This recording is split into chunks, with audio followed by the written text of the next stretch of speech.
Greetings and welcome to another musical adventure in time travel. This is the 10th in my series of online lyre lessons, in which I've been trying to show you how you too can play the beautiful lyre of ancient Greece. With this lyre, made in modern day Greece, the Lyre of Apollo III model by Luthieros, Ancient and Modern Music Instruments. More about Luthieros and their Etsy store where you can buy these beautiful things, and my website blog. Go to ancientlyre.com. And the blog is on the top navigation bar entitled The Lyre 2 Project. So, the first section of this little lesson, I'm going to show you some basic exercises, a bit like scales and arpeggios for lyre, basically. All very useful stuff to work with some of the tunes we covered, and as useful studies for when you maybe attempt to play some of the sheet music I've arranged for 10-string lyre.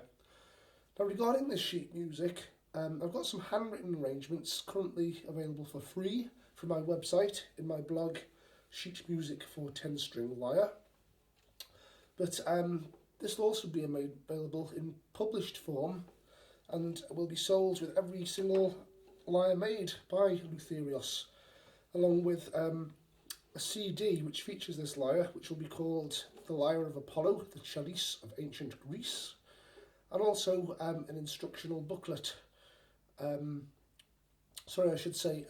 brief historical booklet, a brief history of the lyre which I prepared in collaboration with Luthieros. So back to the first part of this lesson, which is going to show you some exercises, and then in the second part I'm going to show you just a few more interesting sources that you can check things out. Okay, so without further ado, now, as I mentioned earlier, one of the trickiest things about playing these lyres, if you're a harp player initially, is that the strings aren't colour-coded. It's not as bad a problem on a lyre because there are less strings, and you get used to the spacing between the notes. So to get used to the spacing between the notes, it's good ideas to do exercises which use the most commonly used intervals.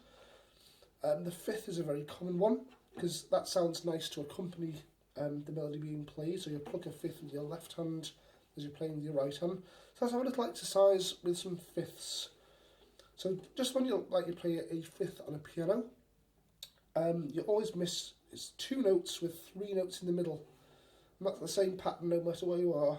Two notes either side, three notes in the middle. So let's have a little exercise.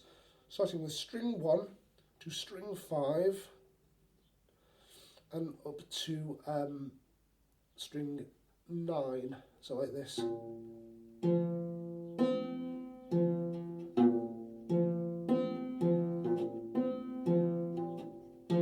That sort of thing. And you can alternate between plectrum and finger pluck tones to get used to the idea. So you could start off with your plectrum.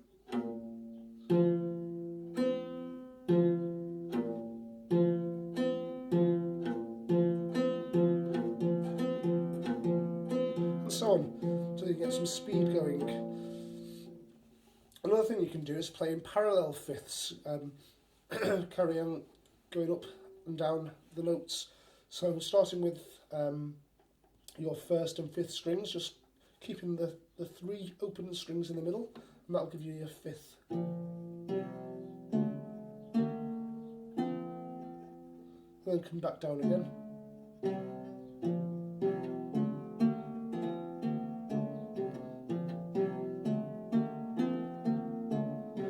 You can do it in your sleep, just like when you do boring scales when you're learning to play the piano,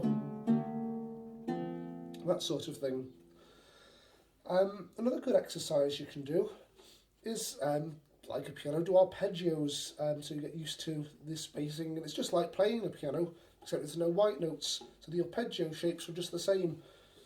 When you play a third, there's always one note in the middle, just like on the piano. When you play a fourth, there's two notes either side of the interval, just like when you're playing C and an F on the piano, a fourth, you have the white notes D and E in the middle. So just like this sort of idea. So that's string 1, 3, 5, 8, then coming back down again to 5, 3 and 1.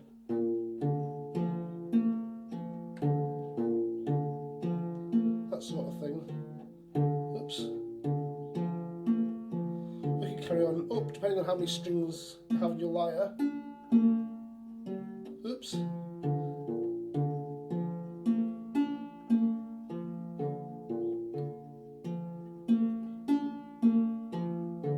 That sort of thing.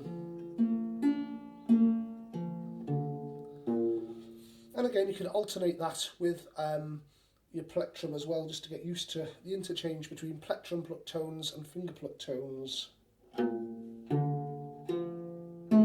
Oops.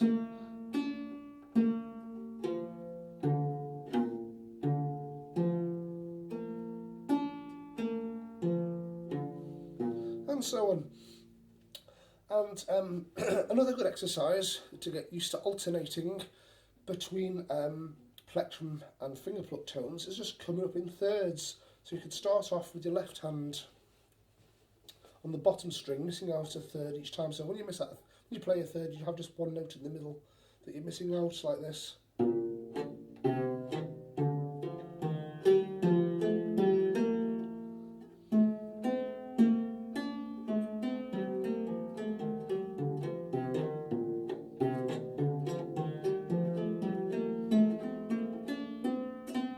That must be placed already. And so on, harder than it looks. So that's just to get used to that idea. And another thing, well, just like playing a scale, again alternating between plectrum and finger pluck tones, you can do something like this. You can start off with a plectrum and then finger pluck the same string.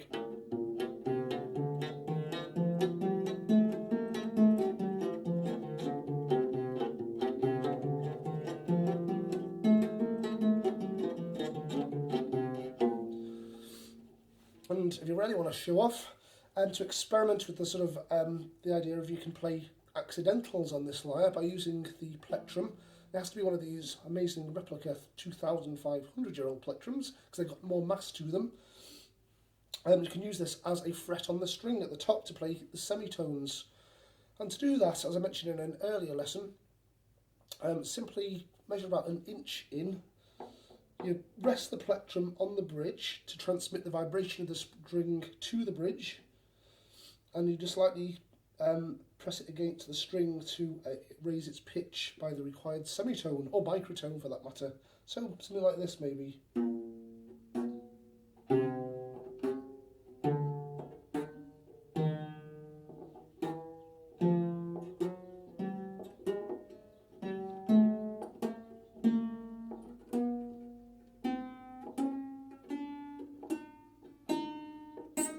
And so on. It's harder than it looks. So that's sort of idea.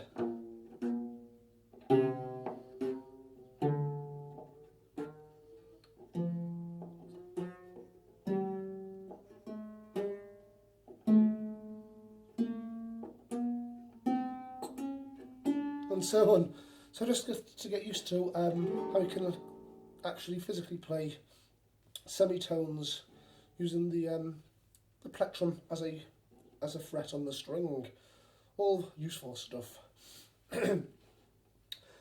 Another good idea you can do, another little exercise, to get used to using this talamon, the strap that's provided with the lyre.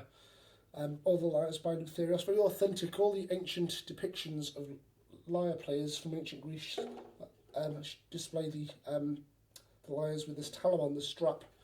So you could have a go at just the left hand is used to supporting the lyre with the strap and just playing the things. And the way you can do that, just rest your palm on the central bit, and that gives you more anchorage. I also found that maybe a pillowcase is quite useful to rest the lyre on. I'm sure these beautiful lyres were originally invented with ancient fashion in mind, because to stop it wobbling around, if it fits into the fold of a toga, you've got no problems at all. But with our modern slippy jeans and things, it slides all over the place. So that's a good idea. Get a folded pillowcase to like an ancient Greek toga for the fold for your lyre to fit into. So yeah, so I'll just show you how I usually hold this to support the thing. So I rest my palm on that bit, that just frees my left hand to move up and down anywhere it wants to.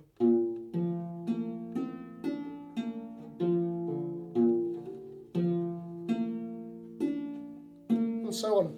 So that's a good exercise. Just have a go at supporting the lyre with just your left hand. So there are a few exercises to keep you going. Okay, so as I say, there's sheet music available for 10 pieces of sheet music for my forthcoming album featuring this lyre, which is called the Lyre of Apollo, the Chelys of ancient Greece. That will be on iTunes very shortly. The sheet music you'll find in my blog, as I say, sheet music for 10-string lyre.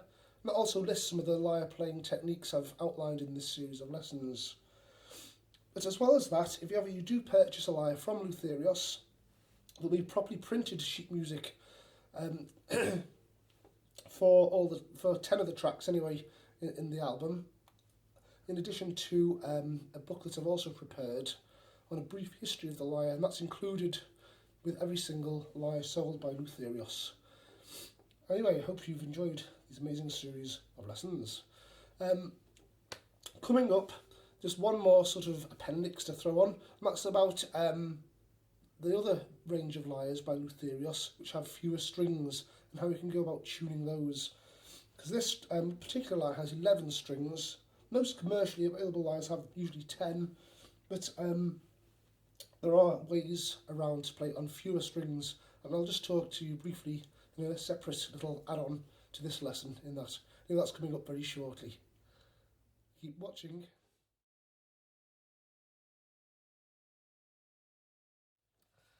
Hello again.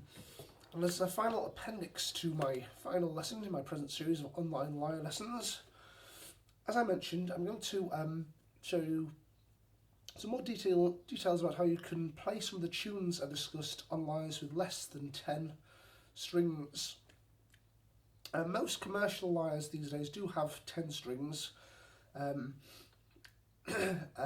example, the first lyre I learnt to play, by Mid-East ethnic instruments, their version of the biblical kinnor, that had 10 strings.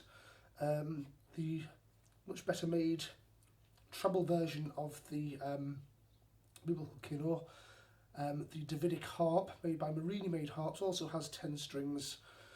The lyre that I'm playing, made by Luthieros, the Lyre of Apollo III range, available from their Etsy store, this has 11 strings, but other lyres in their range have either 9 strings or 7 strings. Now, most of the arrangements I've written down for 10-string lyre work perfectly well for a 9-string lyre. On the very rare occasions you need the extra string, you can use the plectrum as a fret at the top of the string, as I mentioned. That's the technique. Now you can sort of sharpen the string to meet the required pitch. When you have a lyre with 7 strings, which is in the Luthieros range, and indeed was the standard number of strings usually on both the ancient Greek lyre, the Chelys style of lyre, the tortoiseshell form of lyre, and also the kithara, because according to mythology, the ancient Greek god of music, Apollo, was born on the 7th day of the 7th month, and amazing stuff. But it's not amazing stuff trying to play the tunes, because you have to sort of tune the lyre more or less pentatonically. Now this is discussed in this book here by Kurt Sachs, quite a standard this, The Rise of Music in the Ancient World. And Kurt Sachs infers what sort of tunings might have been used on the 7-string ancient Greek lyres, inferred from some of the surviving pieces of ancient Greek music. Now I've got a blog on my website which lists all these tunings. I shall just find it again. And this blog, if I can just locate it, is called, if you go to the blog section of my website, ancientlyre.com, just scroll down the blogs until you come to the blog that says, "How did the ancient Greeks tune a 7-string lyre?" And in that blog I list all of Kurt Sax's tunings, how he'd play, for example, the Scullion of Chelys with a 7-string lyre.